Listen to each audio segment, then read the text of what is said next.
Ал балалар, бүгінгі көңіл күйлерің қалай сендердің?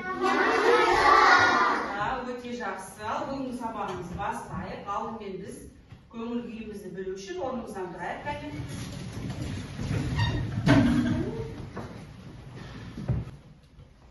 Алдымызда келешекте көп қонақты көреміз. Бәрі мектеп бізден сәлем береміз. Тамаша, отырамыз. Ал балалар, әдебиеттік оқудан үй тапсырмасына мен не бердім өткен сабақта? Ал Раян айта қойшы. Әдебиет кітабында ата, әже, ана, әке. Өлеңдері жаттау жақсы. Тамаша. Кім жаттап келді бізде осы өлеңдерді? Ал келіңіз түгел аярды айтады.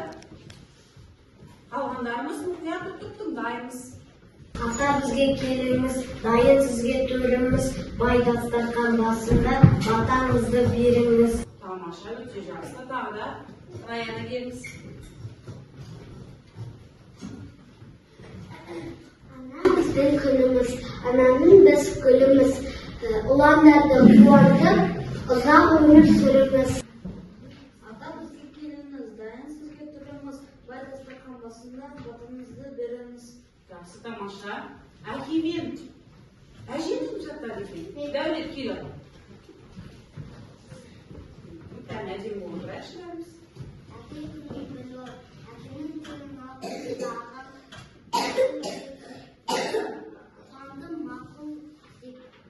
Жақсы. Ал балалар, ата-анаға құрмет туралы өз ойыңды айт дейді. Кім айтады маған? Түгел баяғыда айта қойыңыз. Ата-ананың сыйлау керек. Дұрыс, тамаша. Тыңдау керек. Айнұр. Ата-аналарды құрметтеу Құрметтеу керек, өте жақсы. Аяна. Ата-аналарды тыңдау керек. Тыңдау керек, дұрыс, өте жақсы. Дәулет. Айтқандарын орындау керек. Айтқан орындау керек, өте жақсы. Тамаша. Зере. Мамаңа гүл сыйлау керек дейді. Дұрыс па? Жақсы, тамаша, өте жақсы. Ал. Енді сіздердің алдыларыңызда мен қараңыздаршы, пазлдарды қойдым. Сол пазлдарды біз рет-ретімен бастырып шығамыз.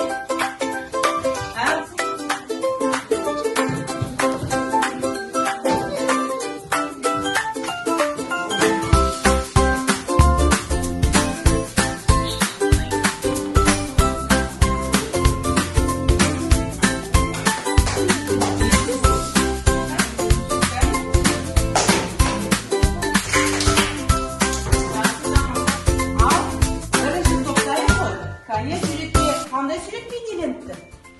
Екі дос кездесіп амандасып жатыр. Тамаша, амандасып жатыр. Ал келесі екінші топ. Кәне? Ата мен әже екі баламен амандасып отыр. Екі баламен айта қойыңыз. Ата немересі атасы мен әжесімен амандасып жатыр. Жақсы. Ал сана Зерия айта қойыңыз. Әке мен бала атамен амандасып отыр. Дұрыс, әкесі мен баласы атасымен амандасып отыр екен. Оқушы мұғаліміне сәлемдесіп жатыр. Тамаша, өте жақсы. Демек, бүгінгі сабағымыз біздің әдебиеттік оқудан 14-ші сабақ сәлем сөздің мағынасы екен. Ал бәріміз оқуға шығамыз. Әне, аштық па? Ал енді қараймыз. Ол жерде біз нені көріп тұрмыз? Амандасу туралы екен, я? Бірінші. Кіммен қалай амандасатынын көрсетеді. Жақсы, тамаша. Ал кіммен қандай амандасатынымызды кім айтады бізге? Суреттер қараңыздаршы. Кіммен қалай амандасу суреттер арқылы айтуға болады екен, я? Ал әділет айта қойшы. Құшақтасып амандасу. Құшақтасып амандасу ғой. Бас Бас иіп иіп амандасу өте жақсы. Қай елде бас иіп амандасады екен? Жапондар, Қытайлар өте жақсы. Тағы да. Нұрлы? қолыңды беріп Қол беріп амандасу дейді. Қол алыспай аман. Жақсы, тамаша. Тағы да қандай амандасу бар екен? Дәулет? Қол көтеріп қобылдаймыз ғой біз, амандасқан кезде жақсыға қарай Зере. Қандай амандасу бар екен? Ассалаумағалейкум деген амандасу бар. Иә? Кімге де амандасақ, ассалаумағалейкум. Ата ағаларға. Жақсы. Ал. Отыра ғой. Ал балалар экранға қарайшы не? Сәлемдесу адамдардың бір-біріне кездескенде, танысқанда немесе амандасқанда айтатын іске ниетті, мәдени қарым-қатынас түрі. Сәлемдесу сыйластықтың, адамгершіліктің, бейбітшіліктің белгісі. Қазақ халқы сәлем сөздің анасы, адамның көркі, сәлем бекер айтпаған. Сәлемдесу арқылы адамдар бір-біріне амандық, саулық тілейді. Қазақ халқының дәстүрлі сәлемдесу жерлері. Ассалаумағалейкум. Мұсылмандық дәстүрдегі амандасу түрі. Көбіне ер адамдар бір-бірімен амандасқанда айтады. Оның жауабы уағалейкум ассалам. Сәлеметсіз бе? Ресми, сыпайы түрі. Жастар үлкендерге, бейтаныс адамдар айтады. Сәлем. Сәлемет бе? Достар, замандастар арасында бейнесіне қолданылады. Армысыз. Өте әдетті, салт дәстүрге жақын, үлкенге құрмет білдіретін амандасу түрі. Қол алысып амандасу сыйластық пен достықтың белгісі. Құшақтасу, иық қағысу жақын адамдар арасында. Сәлем салу келіннің қайын жұртына иіліп сәлем беруі, үлкенге құрмет көрсету дәстүрі. Тамаша, сәлемдесудің түрі көп екен балалар? Иә, көп екен, иә. Ал қазір бізге кім сөйледі бізде экранда? Тұманбай Молдағалиев кім екен біз ол? Кім айтады? Ақын екен, жақсы, ол қайда туған екен? Қайда туған екен?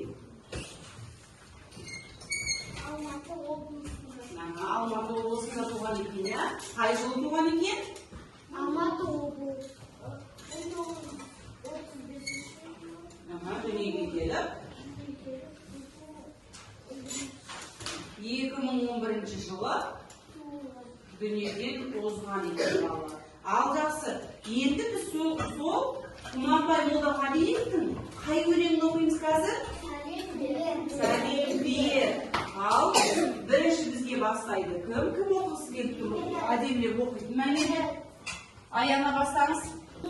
Жатсам оқудан, көңілім бір кемеңгел, көлеңкеде отырған көлші апана сәлем бер.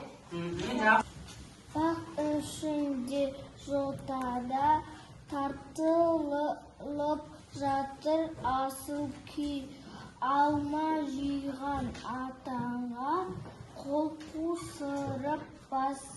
Тамаша, өте жақсы. Саған бір көрген артады ғой ел сенім, сәлем берсең үлкенге, үлкейгенің ол сенің. Енді қараңыз, өлеңдегі негіз бойды анықтауымыз керек болатын. Яғни үлкендермен сәлемдесіп жүру керек дейді. Ал енді жұптық жұмыс, сіздерге суретке қараймыз. Екі сурет берілген. Осы сурет бойынша біз әңгіме құруымыз керек болады. Сіздерге 2 минут уақыт әңгіме құруға дайындаламыз. Кәдімгі жұппен жұмыс, яғни парталасымызбен жұмыс. Ал уақыт. Анасы мен баласы бір-бірімен құшақтасып отырдағы сәлемдесіп отыр. Амандасты, иә? Қайдан біліп тұрсың оның екеуінің қуанғанын? Не үшін қуанып тұр деп ойлайсың? Себебі оның қызы өте қатты құшақтап, оған өте қатты жақсы көремін деп айтты. Тамаша, өте жақсы, отыра қойыңыз. Балалардың сәлемдесуіне суретке әңгіме құрау бізде ләйлім шығып тұр, айта қойыңыз. Екі дос бір-біріне сәлемдесіп отыр. Дұрыс, екі дос амандасып жатыр екен, иә? Қалай амандасады екі дос?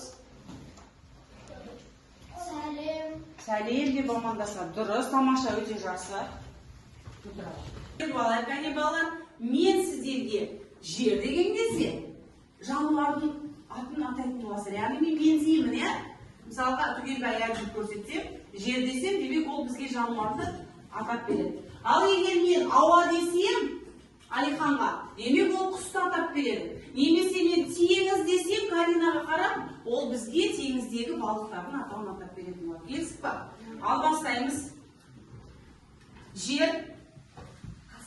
Қасқа тамаша. Ауа. Бұл өте жақсы. Теңіз. Жоқ, дұрыс емес. Ойын аштыңыз, отырыңыз. Теңіз дайым. Акула, тамаша, өте жақсы.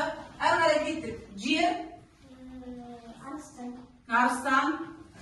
Теңіз. Теңіз. Итбалық, жақсы, тамаша. Енді айтайын. Ауа. Ауа. Тез. Ауа. Қарға, жақсы. Әр қарай кеттік. Жер. Жер. Түлкі, жақсы. Ауа. Ауа. Торғай, өте жақсы. Теңіз. Теңіз. Акула, жақсы. Отырыңыздар. Тамаша. Ал жақсы енді балалар бізге, мына жерде қосымша тапсырма, яғни топтық жұмыс, бізде амандасу түрлерін көрсетіп беру керек болады. 3 топ, 3 түрлі амандасу көрсетеді. Бірінші топ бізге көрсетеді. Қыз бала мен әжесін амандасуын, қыз бала мен әжесін, мына Раянаның тобы. Екінші бізге ұл бала мен қарияның амандасуын көрсетеді. Тәрбиеліктің тобы. Үшінші топ оқушы мен мұғалімнің амандасуын көрсетеді. Келісіп па? Ал дайынбыз ба? Ал балалар сәлемдесу түрлерін сахналап көрсетейік.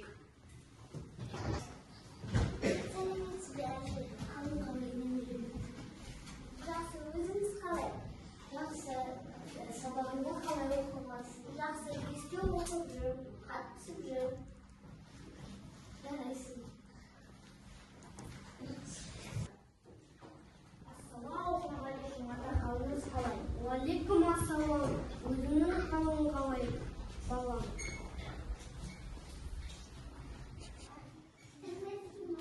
Сәлем оқушы. Yüzümüzü oynadı mı? Ya.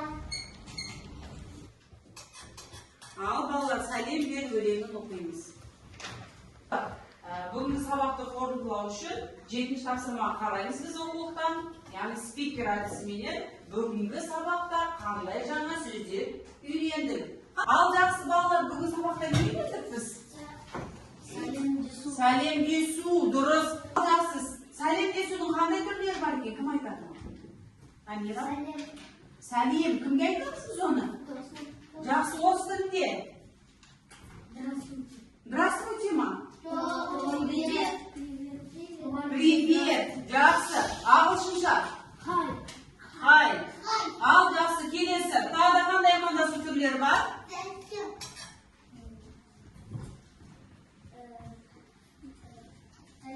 Сәлеметсіз бе?